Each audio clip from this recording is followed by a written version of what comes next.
करडगाव या गावामध्ये चालू असणारा हा अखंड हरिनाम सप्ताह आणि ज्यांच्यामुळे तुमच्या सर्व मायबापाच्या दर्शनाचा योग माझ्या जीवनामध्ये आला असे आमचे संतोष दादा असतील आणि जयेश दादा नाही का, या दोघांच्या विनंतीला मान देऊन या ठिकाणी तुमच्या सर्व मायबापांच्या दर्शनाचा योग आलेला हे सुंदर असं सप्त्याचं नियोजन आणि भव्य आणि दिव्य स्वरूपाचं निवेदन दोन्ही आमचे मृदंगाचार्य गुरुतुल्य असणारे मृदंगाचार्य दोघांसाठी एकदा जोरदार टाळी वाजवा.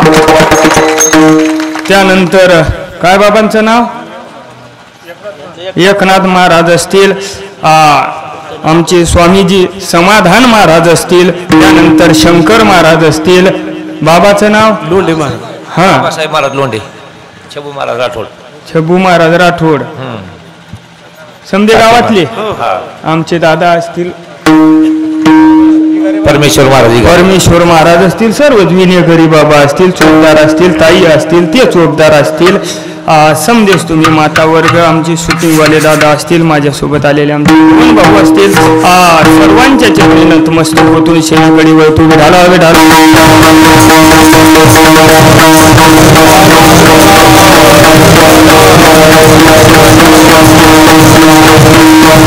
ज्यांच्यामुळे माझा आवाज तुमच्यापर्यंत पोहोचत आहे असे असणारे माईक सिस्टीमवाले असतील नाही का. हा मी सांगत असतो, लक्ष देऊन ऐका मायबापांनो. अरे सांगितल्याच्या नंतर येडी पण संसार करेल बाबा, सांगितल्याच्या नंतर येडी पण संसार करेल. संसार तरी एकाच घरात करायचा आहे, पण या सिस्टीमवर रोज महाराज बदलतोय. कोण ह्या महाराजाला कसा आवाज द्यायचा ते आमच्या दादानेच करू. विठाला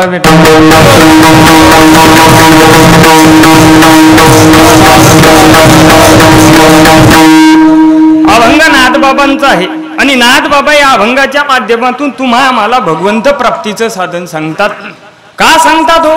कारण जर महाराज मुळात आपण विचार केला तर हा नरदेह जर कशा करता भेटलेला असेल तर त्या भगवंत प्राप्ती करता भेटलाय. देवे दिला देह भजना गोमटा, भजन करण्याकरता हा नरदेह भेटलेला आहे. याच देहाला आल्याच्या नंतर त्या भगवान परमात्म्याची प्राप्ती होती. दुसऱ्या नरदेहाला गेल्याच्या नंतर प्राप्ती होत नाही. का होत नाही तर महाराज तुकोबाराय म्हणतात, पशु काय पाप पुण्य जाणती आणि उत्तम मध्यम भोग भोगिती. पशु पक्ष्यांना पाप पुण्य कळत नाही. दादा काही कसर राहिली का तुमच्या नावात? विठाला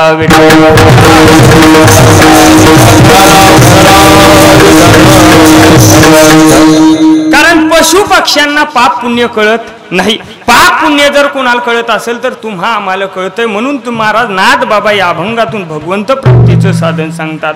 कारण या नरद्याला आल्याच्या नंतर या नरद्याचं पहिलं कर्तव्य जर काय असेल ना मायबाप, तर त्या भगवान परमात्म्याची प्राप्ती करून घेणे, त्या भगवान परमात्म्याचा साक्षात्कार करणे.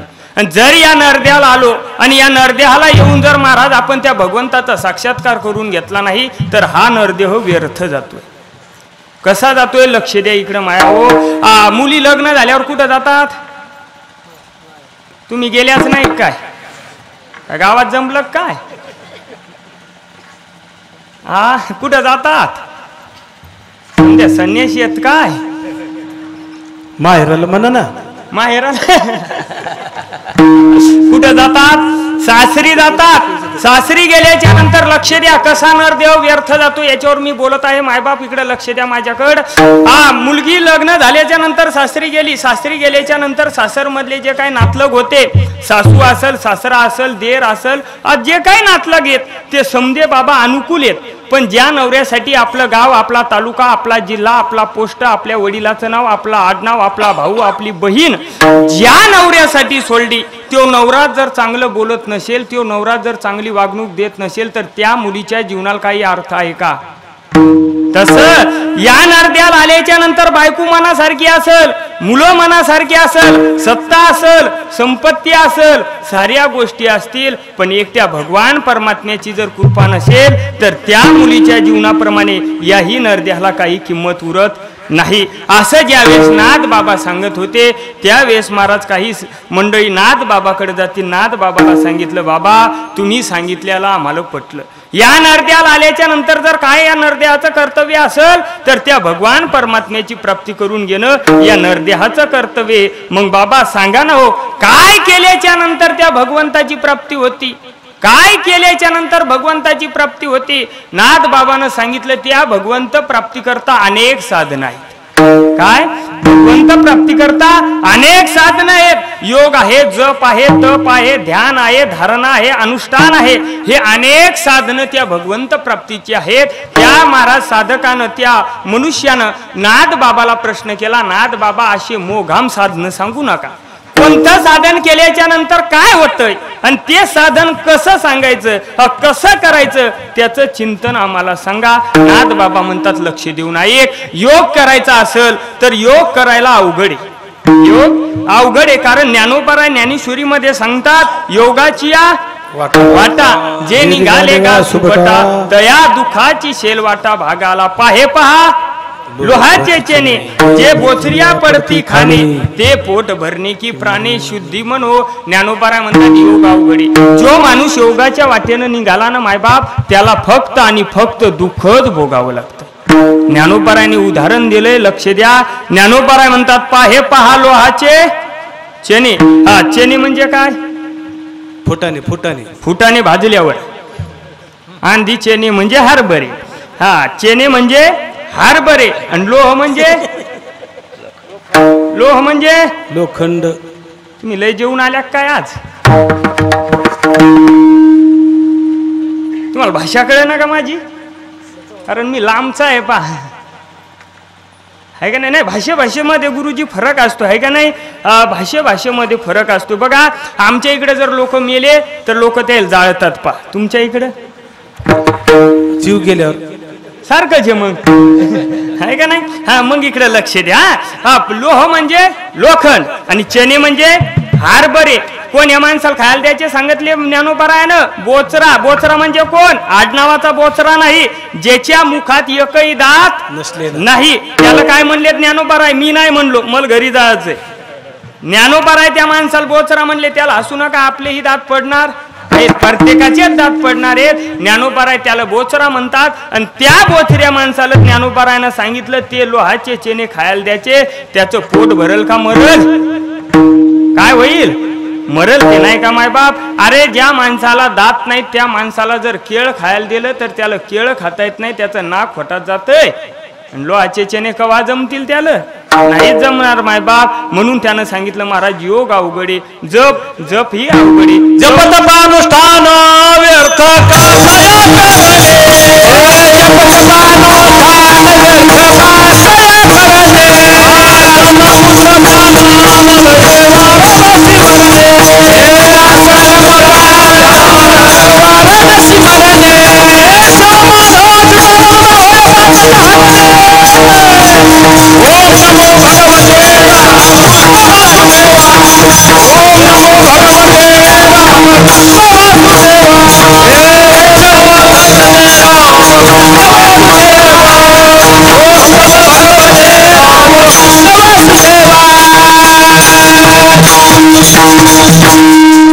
जप करणं अवघड. बाबांना सांगितलं, जप जर करायचं असेल तर काय करावं लागतंय मायबाप? जप करायचं असेल तर हे जे मन आहे ना तुमचं, आमचं मन, हे एका ठिकाणी एकाग्रह करावं लागतंय. मन जोपर्यंत एका ठिकाणी येत नाही तोपर्यंत जप घडणं शक्य नाही. आणि या जगामध्ये जर सर्वात चंचल काय असेल तर ते मन आहे. बहुत चंचल चपळ आणि येता जाता न लगे वेळ. अरे, समध्यात जास्त जर चंचल काय असेल ना या जगात, या विज्ञानाने अनेक वस्तू वेगवान निर्माण केल्या असतील मायबाप, पण या मना एवढं वेगवान काहीच नाही. गेलं तिकडे, इकडे पहा म्हणलं. काय नाही तिकडे, याला चंचल असं म्हणतात. जमलं आता. जमलं का? हा, हे तब्येतीकडे चालल्या काय माया? हो, थोडं माईक जवळ बोलायचं असं ना, थोडं आहे असं बघा. हा, मला काय सांगायचं, याला प्रॅक्टिकल असं म्हणतात. पाठीमागं काहीच नव्हतं पण पाण्याचा मोह आवरला नाही बाबा, याला चंचल असं म्हणतात. पण असं असणारं चंचल मन, लक्ष द्या बरं का इकडं, असं असणारं चंचल मन, या मनाकडे 99 अवगुण असतील. कारण मन तुम्हा आम्हाला बेजार करते, याच्यात नवल नाही. तुकोबाराय म्हणतात, काय काय करीतो या मना, परिणाय की जे नारायणा, करू नये त्याची करी विवंचना, निऊ पतना आदरिले पत्नाला कारणीभूत काय असेल तर हे म्हणे. या मनाचा महाराज 99 अवगुण असतील पण एक गुण चांगला आहे बाबा. कोणता? तर लालचावले मन लागली शे गोडीन ते जीवे न सोडी ऐशी झाले. या मनाला जर एखादी गोडी लागली तर याला ते सोडा वाटत नाही. ज्ञानोबाराय महाराज ज्ञानेश्वरी मध्ये सांगतात याला जर एखाद्या वस्तूची गोडी लागली तर ती गोष्ट करण्याकरता याला लाज वाटत नाही. महाराज आता हे माझं वय 25-26 वर्षाचं वय आहे. हे काय धोत्र घालण्याचं आणि फेटा बांधण्याचं वय आहे का पोरं हो? हे कोणतं वय आहे? अरे जीन्स पॅन्ट टी शर्ट घालण्याचं वय आहे. पण या वयात या धोत्राची नेहरू शर्टाची लाज वाटत नाही. याचं कारण जर काय असेल तर ही आमची आवड आहे. आणि आवड निर्माण झाल्याच्या नंतर ज्ञानोबाराय म्हणतात माणसाला लाज वाटत नाही. आवडी आणि लाजवी व्यसन आणि शिनवी पिशे आणि भुलवी तरी काही आवड निर्माण झाल्याच्या नंतर लाज वाटत नाही. मग या मनाला जर एखाद्या गोष्टीची आवड निर्माण व्हावी असं वाटत असेल तर आपल्याला साधू संतांची संगत करावी लागेल आणि साधू संत जे सांगतील ते करावं लागल. मग नाथ बाबाला विचारलं बाबा योग अवघडे जप अवघडे तप केल्याच्या नंतर करिता तपे काम क्रोध खवळती. तप केल्याच्या नंतर काम क्रोध खवळण्याची दाट शक्यता आहे. मग बाबा सांगा ना काय केल्याच्या नंतर त्या भगवंताची प्राप्ती होईल? तर नाथ बाबानं सांगितलं तू शाळा शिकला का? काय तू शाळा शिकला का? ते म्हणे हो ना लॉकडाऊन मध्ये पास झालो ना मी. लॉकडाऊन मध्ये पास झालो ना म्हणे मी. चांगल्या मार्काने पास झालो म्हणे. काहीच लिहिलं नाही तरी पास झालो म्हणे मी. हा नाथ बाबा म्हणे तुला वाचता येत असेल ना? हा ते म्हणे वाचता येत. पण नाथ बाबा म्हणले तू जर भगवंताची प्राप्ती करायची असेल तर काही वाचत बसू नको. ज्ञानेश्वरी वाच पण कशी वाच? भाव धरोनिया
नाथ बाबा म्हणले काय कर तर तू फक्त ज्ञानेश्वरी वाच. आपण कशी वाचायची सांगितली ज्ञानोबारायने ज्ञानेश्वरी नाथबाबाने. तर भाव धरून या वाचे ज्ञानेश्वरीन काय होईल? तर कृपा करी हरी तयावरी. ज्ञानोबाराय नाथ बाबा म्हणतात जर तू भाव शुद्ध अंतकरणाने ज्ञानेश्वरी वाचली तर भगवान परमात्मा तुझ्यावर कृपा कर. पण ज्ञानेश्वरी कशी वाचायची? तर भाव शुद्ध अंतकरणाने वाचायची. कारण महाराज ज्ञानेश्वरी एक असा ग्रंथ आहे लक्षपूर्वक आहे का? ज्ञानेश्वरी एक असा एक ग्रंथ आहे तो जर तुम्ही ज्ञानी म्हणून वाचायला जा माझं लय शिक्षण झालंय म्हणून वाचायला जा तर ज्ञानेश्वरीतला शब्दही फुटणार नाही. आणि ज्ञानेश्वरी जर वाचायची असेल तर भाव शुद्ध अंतकरणाने जर ज्ञानेश्वरी वाचली तुमचं शिक्षण जरी नसलं तर ज्ञानेश्वरी वाचल्याशिवाय तुम्हाला वाचल्याच जाईल ती. कारण अंजन वृक्षाखाली आळंदीमध्ये ज्या माणसाचं शिक्षणच झालं नाही अशा माणसाच्या ज्ञानेश्वरी कंठस्थ आहे.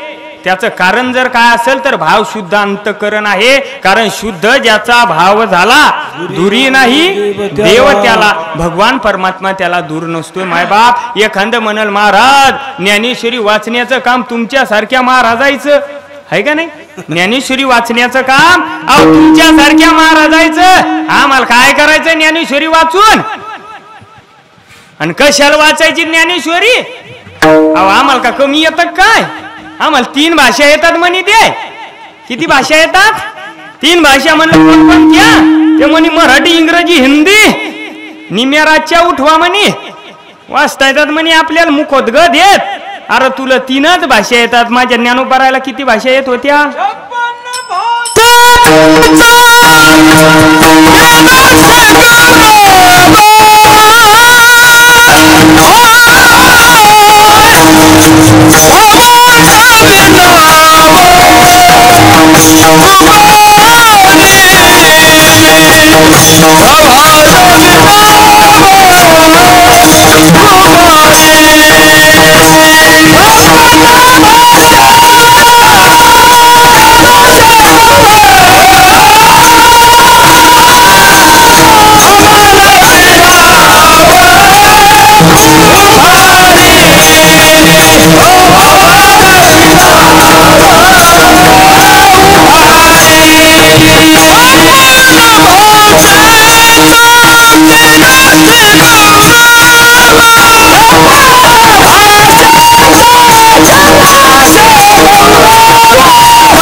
याला म्हणायचं प्रमाण दिल्याच्या नंतर पाचरच बसली पाहिजेत बरं का. हा गोड प्रमाण दिलं. किती भाषा येत होत्या माझ्या ज्ञानोबराला? तर 56 भाषा येत होत्या. आणि तू या 3 भाषेच्या कुठं उदबत्या लावतो? तुला 3च येतात, माझ्या ज्ञानोबराला 56 येत होत्या. ऐका मायबाप, ज्ञानेश्वरी एक असा ग्रंथ आहे, लक्षपूर्वक ऐका. ज्ञानेश्वरी एक असा ग्रंथ आहे जे ज्ञान ज्ञानेश्वरी मध्ये नाही, ते ज्ञान या 3ही लोकात नाही. लक्षपूर्वक ऐका, जे ज्ञान ज्ञानेश्वरी मध्ये नाही ते ज्ञान या 3ही लोकात नाही. ज्ञानोबराय पहिल्याच अध्यायामध्ये म्हणतात, जे महाभारती नाही ते नोहेची लोकी तीही. या 3 लोकांमध्ये ते ज्ञान नाही, म्हणून ज्ञानेश्वरी वाचा. एखादं म्हणाल महाराज नेमकं काय आहे तुमच्या ज्ञानेश्वरीत? अरे या जगामध्ये जेवढे काही शोध लागले असतील, या जगात जेवढे काही शोध लागलेत ते सर्वांचं मन असं आहे की महाराज आतापर्यंत लागलेले सर्व शोध विज्ञानाने लावलेत. विज्ञानाने शोध लावले ते मलाही मान्य आहे, पण या विज्ञानाच्या अगोदर जर शोध कोण लावले असतील तर माझ्या ज्ञानोबरायन लावलेत. तुम्हाला एखादा पुरावा देतो पुढे चालतो. बघा सिस्टीमवाले इकडे ध्यान द्या. हे लाईट तुमचाच आहे का? नाही का? कोणाचा आहे? मंडपवाल्याचा आहे. मंडपवाला कुठं आहे? घरी गेला का? आता त्याला आणणं लागेल. ऐका नका आणू, आपणच पाहू प्रयोग. हा लक्ष द्या, इकडं लक्ष द्या. लाईट कशापासून तयार होती? लाईट पाण्यापासून, नाही का? वा, हे म्हणतील भाऊ तुला आणले, तू ठरवेले, तू आम्हाला बेजार करू नको. काय सांगायचं काय नाही ते 11 लोक पाहाय. तू पाय, तसं नका करू बाप्पा. हा पाण्यापासून तयार होती, नाही का? लाईट पाण्यापासून तयार होती. आता ह्यो लाईट आपण काढू. इकडे ध्यान द्या. लाईट काढू. जर हा लाईट काढला, लाईन कशापासून तयार झाली दादा? पाण्यापासून तयार झाली. हा जर लाईट काढला तर याच्यातून पाणी खाली पडल का? हा कस काय नाही? अहो पाण्यापासून लाईन तयार झाली ना बाप्पू. पाण्यापासून लाईट तयार झाली, पण त्याच्यातून पाणी पडत नाही. महाराज हा शोध किती वर्ष झाला हो लाईनीचा लागून? लय तर लय 40-50 वर्ष झाले असतील, नाही का? 50 वर्ष झाले. मी लय मोकळा माणूस हो, मी तब्येतीवर नका जाऊ तुम्ही, माईच्यान बुवा.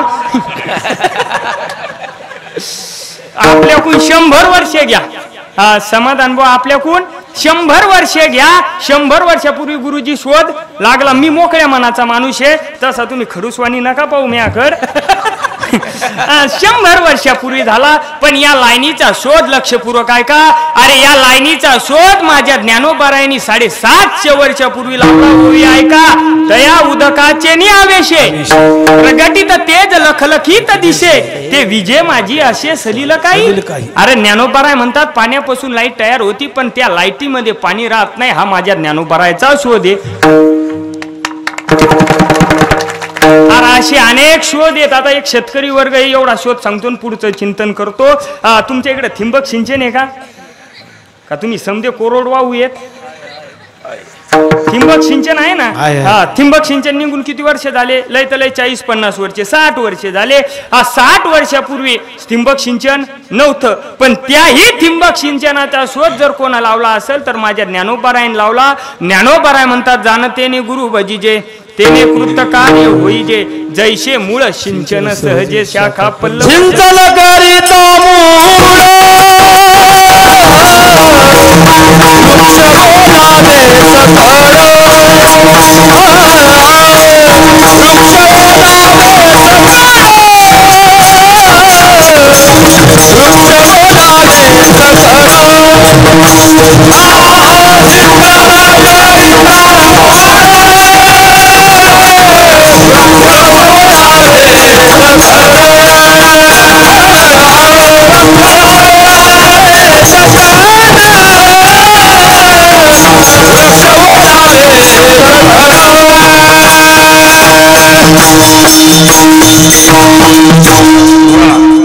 सिंचन करता मूळ वृक्ष ओलावे सकळ. अरे त्या झाडाच्या मुळाला पाणी टाकल्याच्या नंतर त्या झाडाच्या पानावर पाणी शिंपडायचं काम नाही. हा माझ्या ज्ञानोबारायचा शोध आहे. आपण लोक हे घेऊन हे लोक बेमान झाले पा. हा बेमान झाले दादा. यायना आपलंच घेतलं पण हे त्याच्या पाट्या लावून बोंबलत फिरायलेत. समजा आपलं काय समजा ज्ञानोबाराय तुकोबारायचं ज्ञान आहे. कारण महाराज त्यांच्या एवढं ज्ञान या जगात कोणाकडे नव्हतं. लक्ष द्या, कारण आमचे गुरुवर्य गुरुजी म्हणतात, लक्ष द्या बरं का इकडं, ही नारदाची गादी आहे नाही का? या नारदाच्या गादीवर उभं राहिल्याच्या नंतर आमचे गुरुजी म्हणतात एकतर देवाचं किंवा देवमान्य संताचंच वर्णन करायचं, दुसऱ्याचं करायचं नाही. का नाही करायचं तर महाराज म्हणले उदंडची झाले होनिया मेले. महाराज अनेक लोक झाले. दुसऱ्याची कीर्ती नारदाच्या गादीवर सांगायची नाही. का सांगायची नाही तर महाराज म्हणले वर्णाविती थोडी, एका विठ्ठलाची कीर्ती मानवाची सांगू नये. कीर्ती मानवाची या नारदाच्या गादीहून सांगायची नाही. का नाही सांगायची तर मी अनेक प्रमाण सांगून गेलो. उदंडची झाले जन्मोनिया मेले, होनिया गेले रावरंक. अनेक लोक जन्माला आले, अनेक लोक मेले, पण त्यांचं कोणी नाव घेत नाही. बरं जाऊ द्या, त्याचं कोणी नाव घेत नाही, जाऊ द्या, न घेऊ द्या. आपल्या घरामध्ये आपल्या पंजोबाचा फोटो नाही. बरं जाऊ द्या, पंजोबा जाऊ द्या. आपल्या घरामध्ये आपल्या खापर पंजोबाचा फोटो नाही. माझ्या घरात नाही, कोणाच्या घरात असेल तर हातवरी करा. आहे का म्हणलं? कोणाच्याच घरात आपल्या खापर पंजोबाचा फोटो नाही. मग आपल्या कोणाच्याच घरात आपल्या खापर पंजोबाचा फोटो नाही, याचा अर्थ असा होतो का खापर पंजोबाच नाही? हा, तुम्ही म्हणसाल महाराज कसं बोलायले? अहो खापर पंजोबा होते म्हणून पंजोबा आहेत, पंजोबा होते म्हणून आजोबा आहेत, आजोबा होते म्हणून वडील आहेत, आणि वडील आहेत म्हणून आपण आहेत. जर मग खापर पंजोबा होते तर खापर पंजोबाचा फोटो आपल्या घरात का नाही? म्हणलं कडगाव, तुम्ही तुमच्या मनात काय भावना आल्या त्या मी सांगू शकतो. तुम्ही म्हणसाल महाराज त्या टायमाला फोटो काढायची सुविधा नव्हती, कॅमेरे नव्हते, मोबाईल नव्हता, म्हणून आपल्या खापर पंजोबाचा फोटो आपल्या घरात नाही. किती वर्ष झाले असतील आपल्या खापर पंजोबाला जाऊ? लय तर लय 200 वर्ष. एखाद्याला नसल लवकर बायको भेटली तर 250 वर्ष, आहे का नाही? 250 वर्ष. लक्ष द्या इकडे, मा बोलण्याकडे लक्ष द्या. आपलं सर्वांचं मत असं आहे महाराज 250 वर्षापूर्वी कोणत्याही कॅमेऱ्याची सुविधा नसल्याच्या आपल्या खापर पंजोबाचा फोटो आपल्या घरात नाही. तर मला आता उत्तर द्या. आज 725 वर्ष माझ्या ज्ञानोबारायला झालेत, 450 वर्ष माझ्या जगद्गुरु तुकोबारायला झालेत, 450 वर्ष माझ्या छत्रपती शिवाजी महाराजाला झालेत. त्यांचे फोटो काढायला कोणता कॅमेऱ्यावाला होता? म्हणलं झोपले का तुम्ही? म्हणसाल महाराज अहो ते चित्रकाराला वर्णन सांगितलं, त्या चित्रकारांचं सत्य काढलं. मग माझा प्रश्न असा आहे, आपल्या खापर पंजोबाचं काहून नाही सांगितलं म्हातारा असं दी जाय, म्हाताऱ्याच्या मिशीला आकडा होता का नाही सांगितलं? त्याचं कारण असं आहे, मायबाप लक्ष द्या. अरे जे रक्त, लक्षपूर्वक आहे का, जे रक्त आपल्याच रक्तासाठी जगतय, जे रक्त आपल्याच रक्तासाठी जगतय त्याला आपलंच रक्त विसरतय, पण जे रक्त या समाजासाठी जगतय ना मायबाप, त्याला समाज कधी.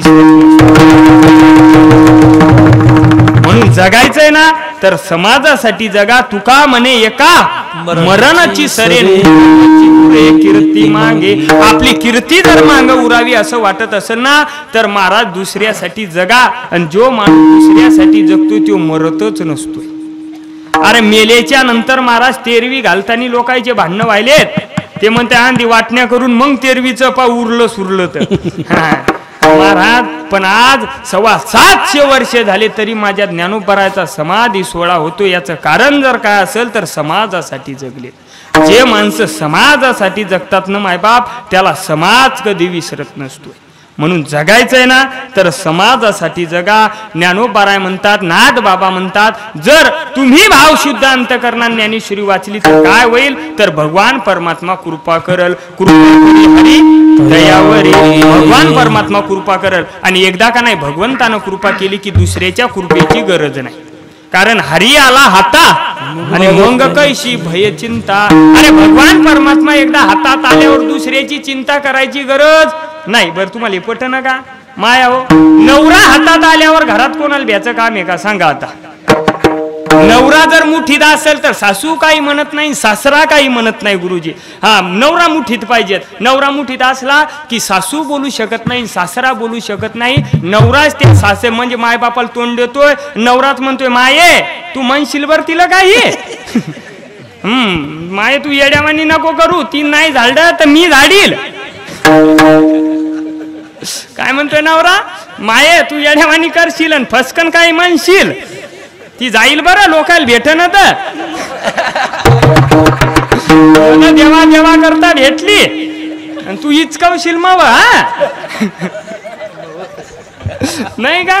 लय अवघड आहे गुरुजी. आता काय सांगावं, थोर लोक मी कीर्तना झाले, मला लय लांब जाताय ना वाज, नाहीतर तुम्हाला मी बसूच देत नव्हतो. मला हे जाणकार महाराज गुरुतुल्य मंडळी असल्याच्या मला गादी सोडताय ना आज. नाही तुम्हाला नसतं झोपवलं मी अभी.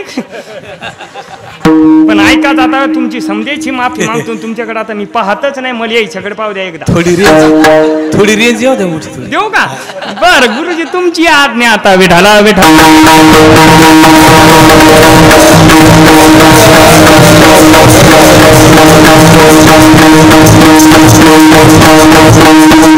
त्यानं सांगितलं माये तू म्हणशील दिलं काही, कारण आता लय अवघड झालंय दादा. तुमच्या इथं बरं आहे का. आमच्या इथं 70 जण हिंडायलेत. तुमच्या इकडं कसं आहे म्हणलं तसंच आहे का. लय अवघड आहे. हा कारण असं झालंय सिस्टीम वाले शंभडील पण वाटायला नोकरीवाला पाहिजे. दरवाज्यात बसती मेकडं काढती, खिडकीला पुसती म्हणती नोकरीवाला पाहिजे. अहो माये 4-2 वर्षात नोकऱ्याच लागल्या नाही, नोकरीवाला का खांदून आणती का. लय अवघड झालंय दादा हे. हा मा मित्र आहे गावातला, बघा नाव सांगत नाही, हे आमच्याच गावातला आहे. हे आपला चिया पिऊन कार्यक्रम आणत. तेव्हा मित्र म्हणे का रे तुकाराम तू झालंय म्हणे आपलं पायन काहीतरी. म्हणलं कशा पाहू, लोकायला पोरीच राहिल्या नाही ना, कशी पाहू. नाही म्हणे तू रोजच हिंडून चांगले माणसं तुझ्या ओळखीचे आहेत. तू हा जर कुठं म्हणे आपल्या लग्नाचा विषय मांडला तर लोक टाळणार नाही, कारण लोक महाराजाचं ऐकतात. हा तू म्हणे विषय काढ. पण म्हणलं अरे कसा विषय काढू, पोरीच राहिल्या नाही. पण महाराज असं होऊ लागलं, मी गाडी घेऊन निघलो, आम्ही गाडी घेऊन निघलो की ते गाडीच्या आडवयाचं ते म्हणायचं महाराज जे हरी जे हरी जे हरी. म्हणलं जे हरी जे हरी म्हणे आहे का नाही आपल्यावर ध्यान. काय म्हणे ते आहे का नाही आपल्यावर ध्यान. म्हणलं तुझ्यावर ध्यान ठेवू का केली ती जगवू. काय करू नाही म्हणे महाराज तुमच्या पाया पडतो पण तेवढं काम करा. आम्ही गाडी घेऊन निघलो की ते गाडीच्या आडवयाचं रस्त्यातच घर.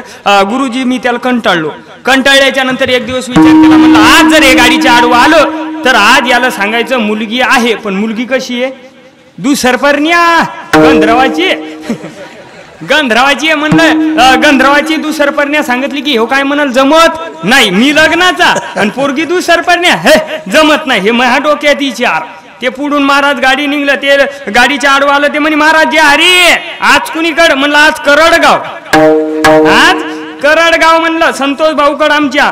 बर म्हणी बर पाहिली का नाही तुम्ही पोरगी? म्हणलं हो पाहिली ना. म्हणे कशी आहे काय आहे चला ना. म्हणलं मग रोज कीर्तन आहेत तू पाय. ते म्हणे महाराज मी कसं पाहू? म्हणलं तू चेक सेटिंग लावून दिली मी तिथं, तू जाय पोरगी पाहून ये. म्हणे कशी आहे? म्हणलं साऱ्या गोष्टी चांगल्या आहेत फक्त एक अडचण. काय म्हणलं मायबापांनो मी त्याला? एक अडचण आहे. ते म्हणे लवकर सांगा महाराज काय अडचण आहे? अरे म्हणलं एकच अडचण आहे, पोरगी दुसरपरणी आहे. लक्ष द्या इकडे, पोरगी दुसरपरणी आहे. आता दुसरपरण्या म्हणल्याच्या नंतर मी डोक्यात काय विचार होते? हो काय म्हणाल जमत नाही, मी लग्नाचा आणि पोरगी दुसरपरण्या हे जमत नाही. हे असे मी हा डोक्यात विचार होते. ते म्हणी महाराज काय म्हणले? अरे म्हणलं पोरगी दुसरपरण्या आहे दुसरपरण्या. ते म्हणे कितपूर्ण्या जमते. हा त्याला हात जोडले. म्हणलं तू पाय.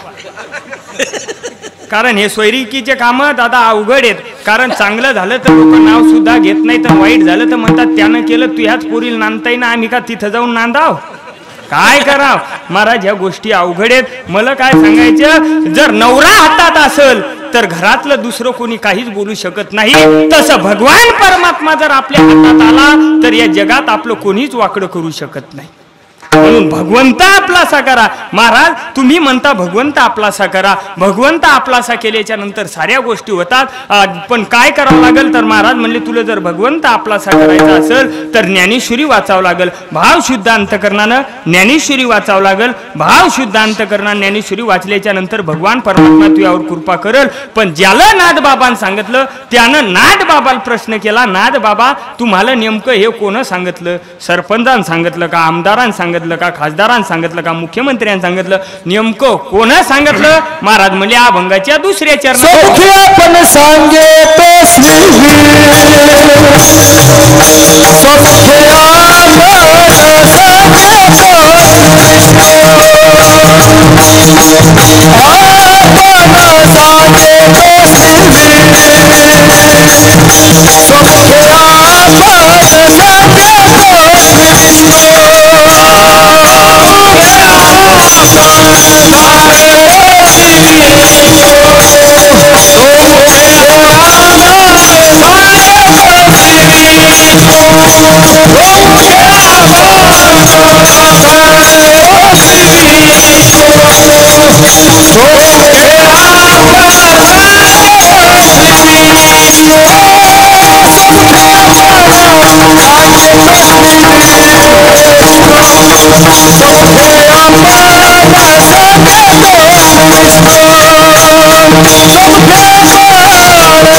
दुसऱ्या चरणामध्ये म्हणतात ते आमदारांना सांगितलं नाही, ते खासदारांना सांगितलं नाही, ते मुख्यमंत्र्यांना सांगितलं नाही, तर ते कोण सांगितलं तर स्वमुखे आपण सांगे तो श्री विष्णू. आणि श्री गीता हा प्रश्न अर्जुनेशी. महाराज हे भगवान परमात्म्यानं सांगितलं, पण कोणाला सांगितलं? अर्जुनाला सांगितलं. पण काय सांगितलं? गीता सांगितली. महाराज त्याने नाथ बाबाला प्रश्न केला, नाथ बाबा तुम्ही पहिल्या चरणात होते तर बरोबर बोलले, दुसऱ्या चरणात गेल्यावर तुम्हाला काय झालं? ते म्हणजे अरे तुम्ही पहिल्या चरणात सांगितलं भाव सुद्धा अंतकरणा ज्ञानेश्वरी वाचा, भाव सुद्धा अंतकरणा ज्ञानेश्वरी जर वाचली तर भगवान परमात्मा कृपा करतो, आणि दुसऱ्या चरणात डायरेक्ट तुम्ही गीता सांगता, म्हणजे हे असं कसं बोलता? हा, निवडून यायच्या आधी म्हणे तुमचे रस्ते करून देऊ. हा, किती बागले आम्हाला आलं ऐका तुमचं ध्यान. हा, मला काय सांगायचं, हे असं कसं बोलायले? कारण महाराज नाथ बाबांनी सांगितलं, हा ते बी सांगतो, पण कसं असते लक्ष द्या माय बापांनो, कधी कधी दोन्ही गोष्टी खऱ्या असतात, कधी कधी दोन्ही गोष्टी खऱ्या असतात. आणि महाराज दोन माणसं काय म्हणतात, दो तर्फे नका बोलू, एक बाजू घेऊन तुमची मांडण काहीतरी मत. दोन बाजू खऱ्या कशा असतील? कधी कधी दोन्हीही बाजू खऱ्या असतात. कशा असतात फक्त इकडे लक्ष द्या म्हणजे तुमच्या लक्षात येईल दोन्ही बाजू कशा खऱ्या असतात. आमचे शंकर महाराज आणि समाधान महाराज दोघं मित्र आहेत. आता आमची जेवतानी ओळख झाली, आणि ओळख झाली गेली ती काय आली का? हो, तिला मागात चाललं होतं ते इंजन थे महाराज बिकन. ऐका बोलणं तुम्हाला घरी गेल्यावर कळलं. आता काही काही शब्द लक्ष द्या. महाराज आमचे समाधान महाराज आणि शंकर महाराज हे दोघं मित्र आहेत. आणि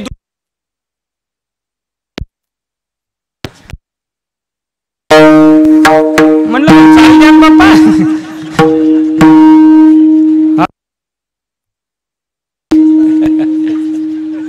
हॅलो आलं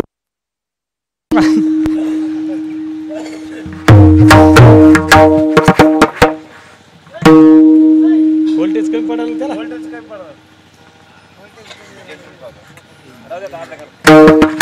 झालं आला 8 तास गेले. सकाळी इथून काही नाश्ता करून गेले नाही, तिथं जायला 11 झाले, जालन्याला जायला 11 झाल्याच्या नंतर आमच्या समाधान महाराजा शंकर महाराजांना सांगितलं, समाधान महाराज जरा भूक लागली हो.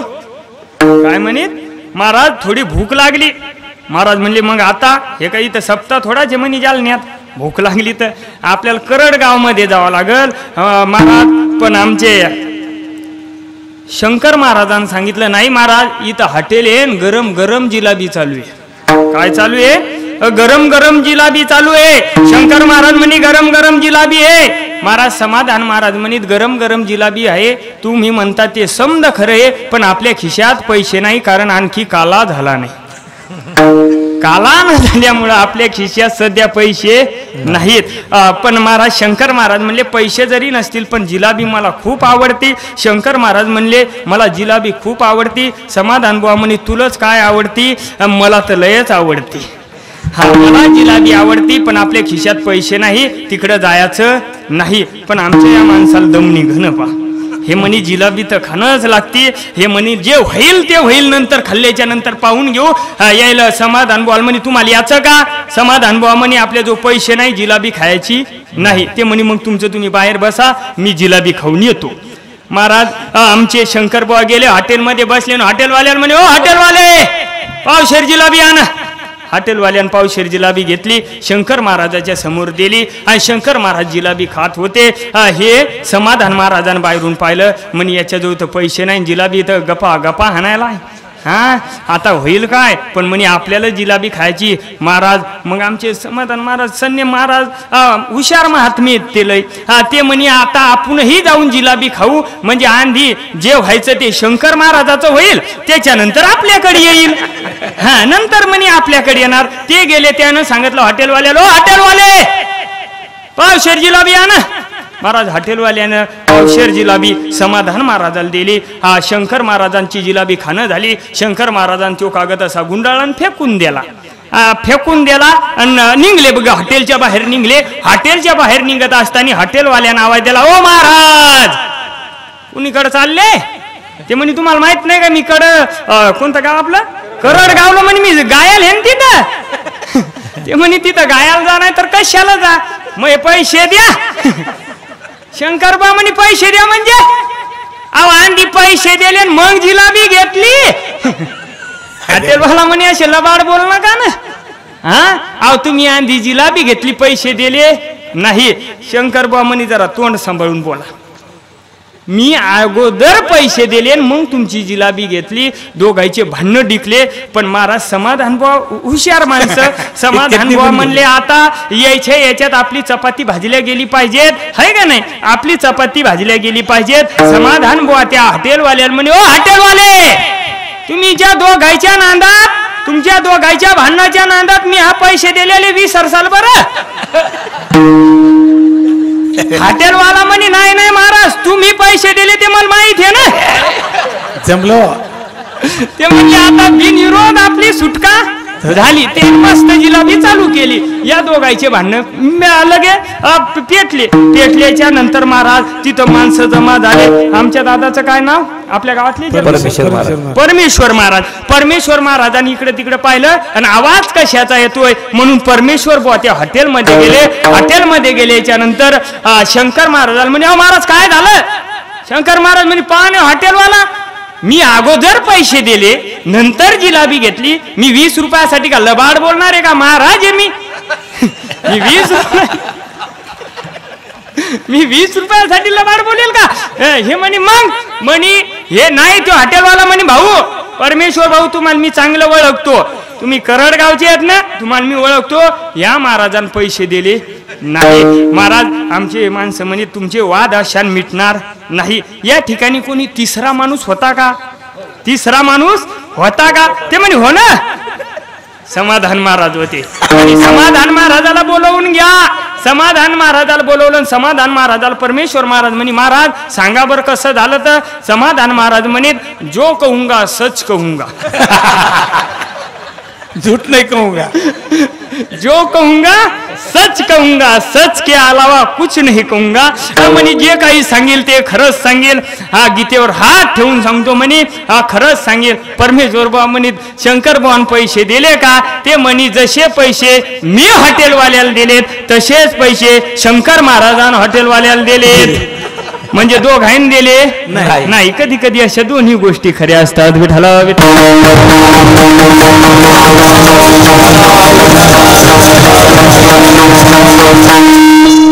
तसं नाथबाबाला प्रश्न केला. नाथबाबा तुम्ही काय बोलायले. पहिल्या चरणात तुम्ही ज्ञानेश्वरी सांगितली. दुसऱ्या चरणात गीता सांगायले. नेमकं कसं.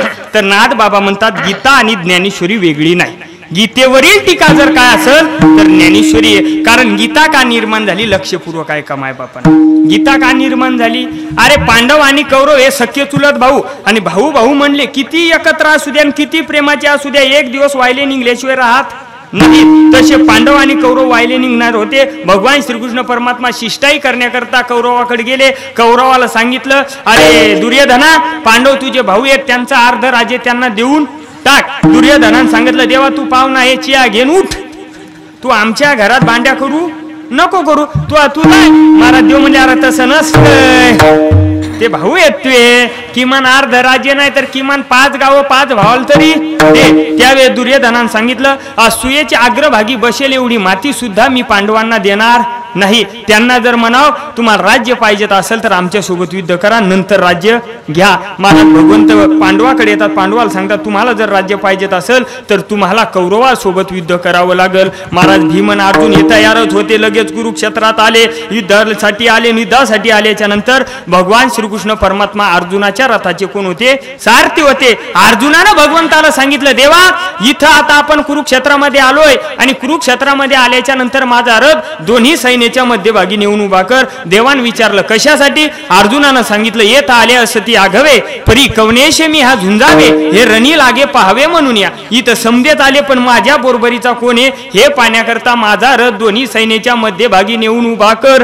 देवानं रथ उभा करत असताना दुर्योधनाच्या पुढे उभा केला नाही. कर्णाच्या पुढे उभा केला नाही. दुशासनाच्या पुढे उभा केला नाही. तर भगवंतानं रथ उभा करत असताना भीष्माचार्य द्रोणाचार्य कृपाचार्य ज्या ठिकाणी होते त्या ठिकाणी भगवंतानं अर्जुनाचा रथ उभा केला. त्या ठिकाणी अर्जुनाचा रथ उभा केल्याच्या नंतर अर्जुनानं भीष्माचार्य द्रोणाचार्याकडे बघितलं आणि बघितल्याच्या नंतर अर्जुनाच्या अंतकरणामध्ये मोह निर्माण झाला आणि तो मोह जाण्याकरता भगवान श्रीकृष्ण परमात्म्याने कुरुक्षेत्रावर गीता सांगितली. मोह का निर्माण झाला तर अर्जुनानं सांगितलं, देवा ज्यांनी आमच्यावर अनंत उपकार केले, कोण उपकार केलेत? भीष्माचार्य असतील, द्रोणाचार्य असतील, कृपाचार्य असतील, यांनी अनंत उपकार केलेत. या जगामध्ये मी पंडूचा पुत्र म्हणून प्रसिद्ध नाही, मी कुंतीचा पुत्र म्हणून प्रसिद्ध नाही, तर मी द्रोणाचार्याचा शिष्य म्हणून जगात प्रसिद्ध आहे आणि त्या द्रोणाचार्याला मारायचं आणि हे राज्य सुख भोगायचं हे मला पटत नाही. अरे ज्यांनी आमच्यावर अनंत उपकार केले त्याच्या उपकाराची फेड अपकारान करायची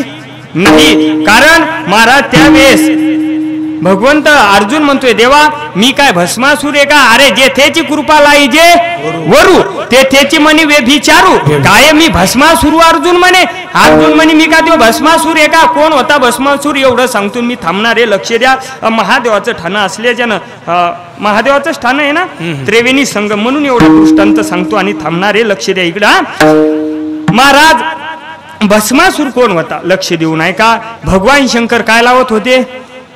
भस्म लावत होते. भगवान शंकर भस्म लावत होते आणि भगवान शंकर भस्म लावता लावता भगवान शंकराच्या भस्मामध्ये एक दिवस एक खडा आला आणि खडा आल्याच्या नंतर भगवान शंकराने तो खडा असा फेकला. फेकल्याच्या नंतर त्याच्यातून एका असुराची निर्मिती झाली आणि तो भस्मातून खडा फेकल्यामुळं त्या भस्मातून ज्याची निर्मिती झाली म्हणून त्याचं नाव भस्मासूर पडलं. आणि त्या भस्मासुरानं भगवान शंकराला हात जोडले सांगितलं, गुरुदेव माझी तुम्ही सुटका या खड्यातून केली म्हणून हे उरले ते हरी तुम्हा समर्पण. हे माझं जे आयुष्य असेल तुमच्या सेवेत घालायचंय, मला तुमचं शिष्यत्व द्या, तुम्ही माझे गुरु हा. त्यावेळेस भगवान शंकरांनी सांगितलं, तू माझा शिष्य होऊ नको, कारण मी हाकडे शिष्याचं काहीच काम नाही. ते म्हणे तुमचे कपडे धुईल.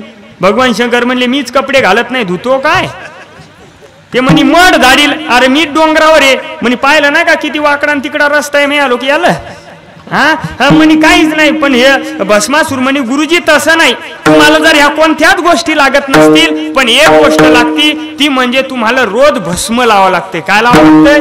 भस्म लावावं लागतंय. आणि तुम्ही 8-8 दिवसाचं भस्म लावता. हे 8-8 दिवसाचं भस्म लावू नका, मला तुमच्या सेवेत ठेवा, मी तुम्हाला ताजं भस्म आणून दे जाईल. लोक मेले, लोक जाळले की तिथलचं भस्म घेईल आणि तुम्हाला आणून देईल. भगवान शंकर म्हणले काय हरकत नाही महाराज, आता ह्यो भस्म आणायला जात, पण लोक का दिवसात थोडे मरू लागले.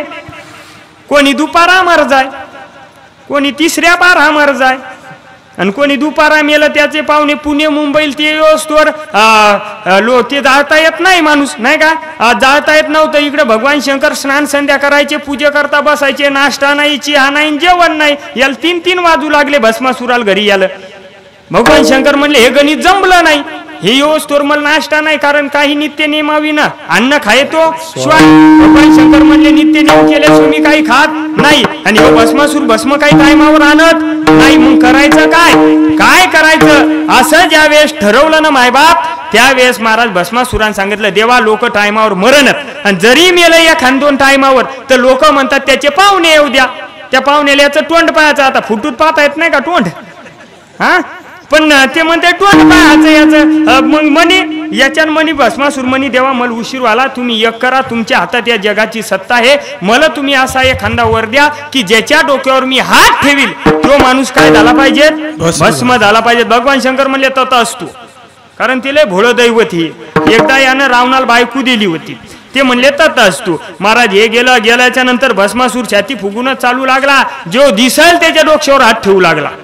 लोक भेऊ लागले, त्याला असे मृदंगाचार्य दिसन, गायक दिसन, सिस्टीमवाले दिसन, कीर्तनकार तर कसाच दिसन, चौकदाराचा तर मिळच नाही. कोणाच्या डोक्यावर हात ठेवू लागले. लोक जर भस्मासूर आला म्हणलं की लोक दरवाजा लावू लागले. हे भगवंताला काळजी पडली, म्हणली आशान कसं होईल? लोकांच्या अंतकरणामध्ये भय निर्माण झालंय. भगवंतान मोबाईल काढला आणि नारदाला फोन लावला. नारदाल म्हणे चाल लवकर, तुझ्या मागं काम आहे. नारद लगेच धावत आला. नारद म्हणे काय? अरे म्हणे तो भस्मासूर जरा लयच उन्मत्त झालाय, भस्मासूर लयच फुगरी झालाय, कोणाच्याही डोक्यावर हात ठेवायलाय, त्याला असे गुरुवर्य माणसं दिसनत, लगेच हात ठेवायलाय म्हणे. मग त्याच्या एकदा म्हणे कार्यक्रम कर, कारण आपण कोणालाही नारद म्हणतो, कोणालाही नारद म्हणून नारदाचा अपमान कर जाऊ नका. ज्याला भांडणं लावता येतात तो नारद नाही, तर ज्याला लावलेले भांडणं मिटवता येतात त्याला नारद असं म्हणतात. महाराज नारद आला, नारद भस्मासुराकडे आला. भस्मासुराला म्हणे अरे काय चाललंय, कसं चाललंय? भस्मासूर म्हणे गुरुची सेवा चालू आहे, गुरुना आशीर्वाद दिलाय, ज्याच्या डोक्यावर हात ठेवी तो भस्म होईल.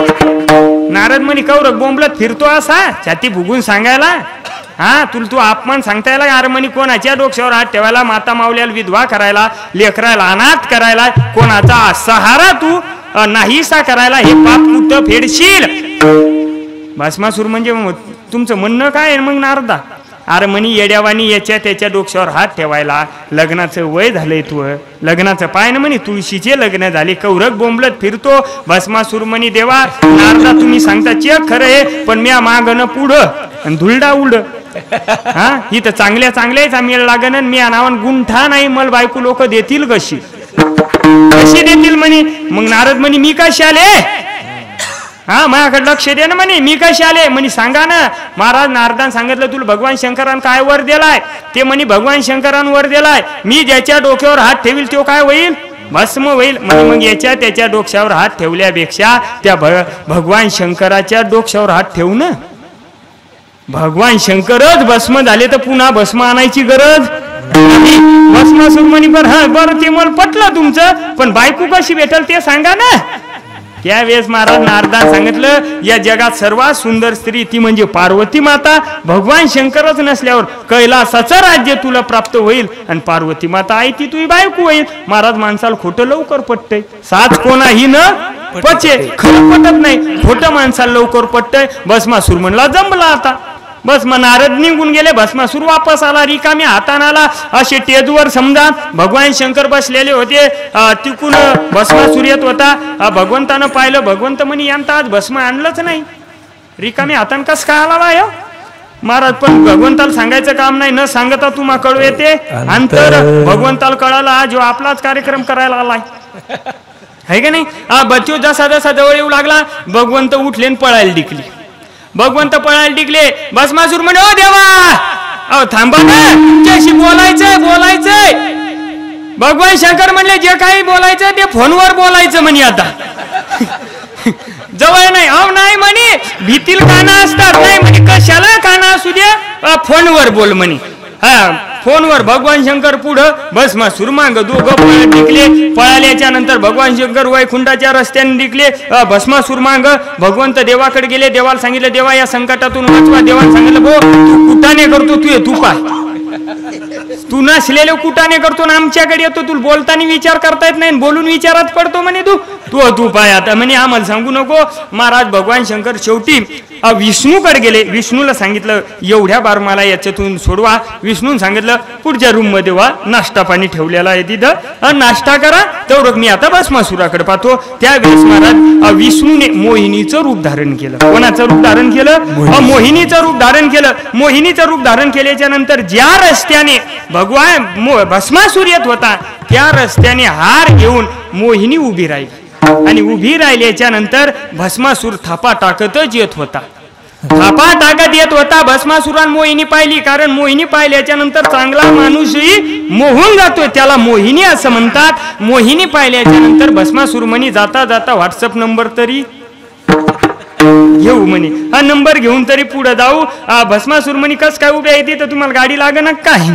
ती म्हणे गाडी गिडीचं काही नाही, मी लग्नाच्या शोधात आहे. भस्मासूर म्हणे मग मी उमेदवारच आहे ना, मी याकडे ध्यान नाही काय तुमचं, मी उमेदवारच आहे ना म्हणे.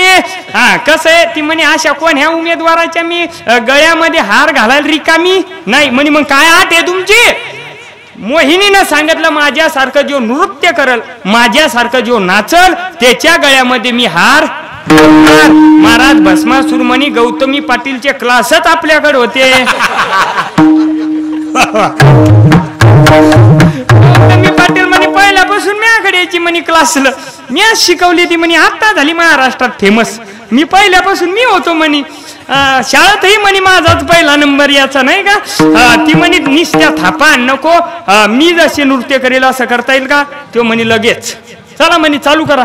महाराज मोहिनीनं नृत्य करायला सुरुवात केलं. मोहिनी कधी कमरावर हात ठेव जाय, कधी खांद्यावर हात ठेव जाय. नृत्य करता करता भस्मासुराला मोहून टाकलं आणि मोहून टाकल्याच्या नंतर न कळत त्या मोहिनीनं आपला हात आपल्या डोक्यावर ठेवला. या भस्मासुराला कळालं नाही की भगवान शंकरानं आपल्याला वर दिले, आपण जर डोक्यावर हात ठेवला तर आपण भस्म होणारे. मोहिनीच्या नांदान भुलल्यामुळं त्यानंही आपला हात डोक्यावर ठेवला. भस्मासूर भस्म.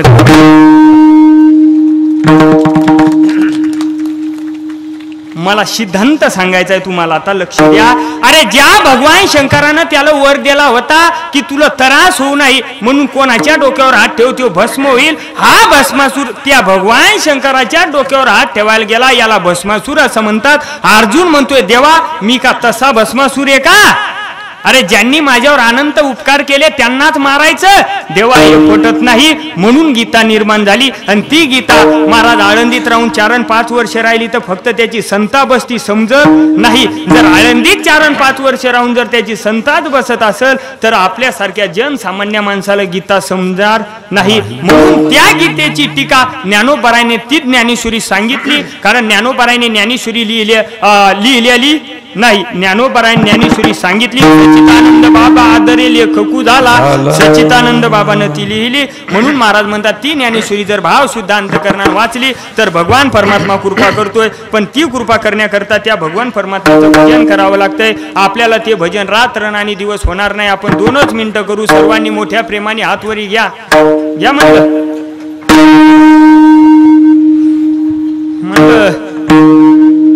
नाही ते कसं आणि राव द्यायचे का. हा राव द्या म्हणलं. घ्या घ्या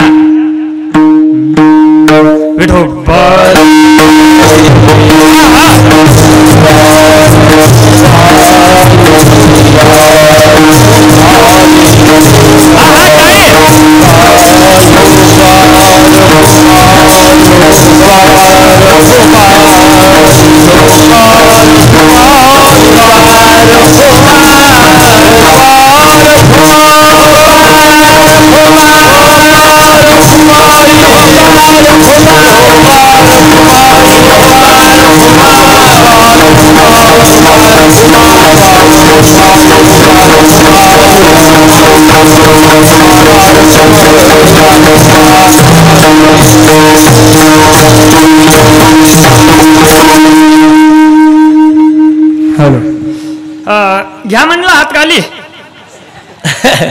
घेतले काय महाराज. चांगलं जर या जगात करायचं असेल तर त्रास हे वाईट करण्याकरता त्रास नाही. हात वरी घ्या. 2 मिनिटं सांगावं लागलं पण हात खाली घ्यायचं कोणालाच सांगायचं काम पडलं नाही. कारण महाराज वाईट करायला त्रास नाही. जीवनात जर काहीतरी चांगलं बनायचं असेल तर जीवनामध्ये त्रास सहन करावा लागतोय. वाईट करायला शिवाय शिकायला कोणतं कॉलेज येऊ मला सांगा बरं. तुमच्या इकडे आहे का एखादं कॉलेज की त्या कॉलेजमध्ये क्वालिटीच्या शिव्या शिकवल्या जातात आहे. पण महाराज इथं आलेल्या प्रत्येकाला शिव्या येतात. त्याच्यात नवल नाही. कीर्तनकाराला पण येतात. त्याचं कारण जर काय असेल तर लहानपणापासून आपल्यावर पडलेले संस्कार ते या संसाराचे आहेत. आणि या संसाराचे संस्कार तुमच्या अंगावर असल्यामुळं काही गोष्टी नकळत माणसाला येत असतात बघा. कारण लहानपणापासून आपल्या माया आपल्यावर संस्कार महाराज वारकरी संप्रदायाचे घालत नाही. जर आपल्यावर वारकरी संप्रदायाचे संस्कार जर समध्यावरच असते तर आपले समधे मुलं या ठिकाणी उभे असते. लक्ष द्या माझ्या वाक्याकडे. आपल्या मुलाला जर समध्याला वारकरीचे जर संस्कार असते तर सारे पोरं उभे असते. पण आपल्या माया आपल्यावर संस्कार घालत असताना या परमार्थाचे न घालता संसाराचे घालतात. कशाचे घालतात. संसाराचे घालतात. लहानपणापासून बघा तुम्ही ज्याचा ते विचार करा. लहान लेकरू असते बा 5-6 महिन्याचं कशात गुंडायला असतंय ते बा त्यात नाही का. त्याची आई त्याला असं धरती गुरुजी ना असं व्यक्ती मो पिल्लू आहे का नाही.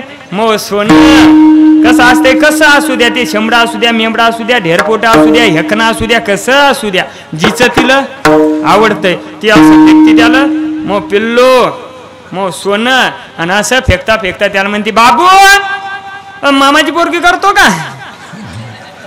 अरे मामाची करायची का कुठून आणायची का तू सांगूच नको. तुला बायको कळती का रे? तो तर लाजला, त्याला वाटलं महाराजांनी संगत आणल्या का काय. अरे बापू लय रिकामी येत रे दा. मला काय म्हणायचं, अरे 5 आणि 6 महिन्याच्या लेकराला कुठं बायको कळती का? पण शिकवली कोण? आईनं. आणाय लावली कोण? आईनं. त्रास झाला कोण आलं?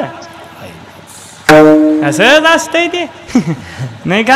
हा, म्हणून महाराज मी सांगत असतो, आपल्या लेकरावर योग्य ते संस्कार द्या. आपल्या संस्कारावर लेकरं अवलंबून असतात. कोण्या घरी आम्ही गेलो की त्या घरातल्या माणसाची एकच कटकट असती, महाराज जाता जाता पोराला काहीतरी सांगून जा बरं, ते जरा ऐकणं आमचं, आहे का नाही? हा महाराज ते जरा ऐकणं. हा महाराज ते पोरग होईल असते 25 वर्षाचं. अरे ते पोरग 25 वर्षाचं हे, तू त्याचा बाप, हे 25 वर्षात तू ऐकलं नाही, 2 घंट्यात आमची का माती ऐकणार आहे का ते? आमचं काय ऐकणार आहे 2 घंट्यात? ज्ञानोबा राय म्हणतात, अरे येथ वडील जे जे करती तया नाम धर्म ठेवी निरते अनुष्ठिती सामान्य सकळ. म्हणून आपल्या लेकरावर योग्य ते संस्कार द्या. संस्कार जर योग्य दिले तर मुलं करता शुद्ध बीजापोटी फळे रसाळ गोमटी. म्हणून आपल्या लेकरावर योग्य संस्कार द्या. आपल्या घरात आलेल्या सुनेला योग्य मार्गदर्शन करा, योग्य संस्कार द्या. सुना वाईट नसतात. हा, कारण महाराज आमचे गुरुवर्य गुरुजी म्हणतात, आपल्या घरात आलेली सून म्हणजे कोरा ताव आहे. तिच्या जीवनात काय लिहायचं ते घरातल्या संस्कारावर अवलंबून आहे. कशावर अवलंबून आहे? संस्कारावर. घरातले संस्कार जर चांगले असेल तर सून बिघडू शकत नाही. आणि जर महाराज, कारण या म्हाताऱ्या जर वट्यावर बसेला असतील आणि वट्यावर बसेला असतील आणि घरात जर मुलगा आणि सून जर काही महत्वाचं बोलत असतील तर या म्हाताऱ्या वट्यावर बसून म्हणतात, पाय ना गुंफा, आपण अशा होतो का? आपण तर माय कौरक बोललो नाही, आहे का नाही? पण कवा म्हणती म्हातारी, घरात जर सुनन मुलगा बसेला असेल तर, आणि पुढून जर जवाईन मुलगी जर मोटरसायकलवर आली आणि त्या मुलीनं तिच्या नवऱ्याच्या मानात मान जरी घातली तरी ती म्हातारी म्हणती, पाय ना चंद्रभागा, कसा इटल रुक्मिणीचा जोडा दिसतोय. कशा नाही सुना पोत्यात घालून वल्ल करून वाजवणार. म्हणून मी विनंती आहे मायबाप, आपले योग्य ते संस्कार द्या. भला किसी का करना सको तो, बुरा किसी का मत करना, पुष्प बन नाही सकते तो तुम काटे बनकर मत राहना. दुसऱ्याच्या जीवनाला जर आपल्याला चांगलं वागता येत नसेल तर अजिबात वागू नका, पण दुसऱ्याच्या जीवनाचं वाईट होईल असं वागू नका. आपले 2 चरण सोडायचे राहिलेले आहेत. टायमाअभावी आपला किंगळा नाही बापा, राहू द्या आता, पुढं द्या ना मला डबल.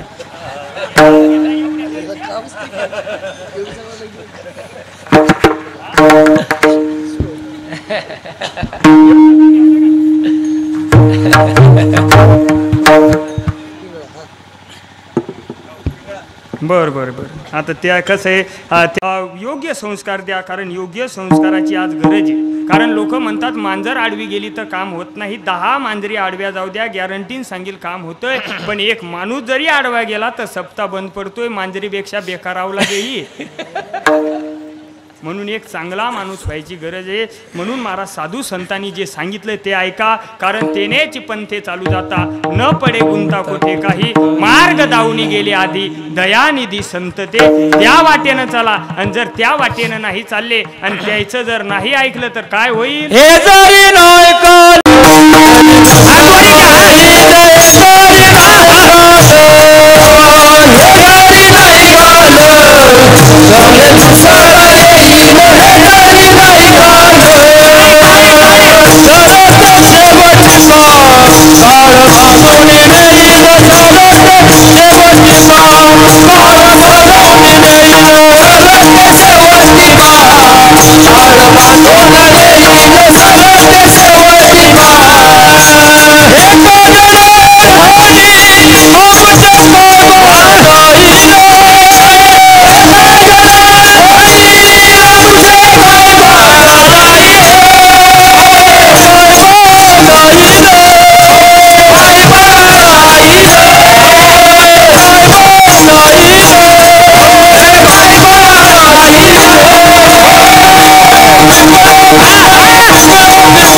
जर साधू संतांचं नाही ऐकलं तर त्यांचं काहीच वाकडं होणार नाही, पण आपलं नुकसान झाल्याशिवाय राहणार नाही. म्हणून साधू संतांनी जे सांगितलं ते ऐका. म्हणून बोलण्याच्या ओघामध्ये जर एखादा शब्द वेडा वाकडा गेला असेल, कोणाच्या अंतकरणाला लागला असेल तर मायबापाच्या अंतकरणाला माफ करा.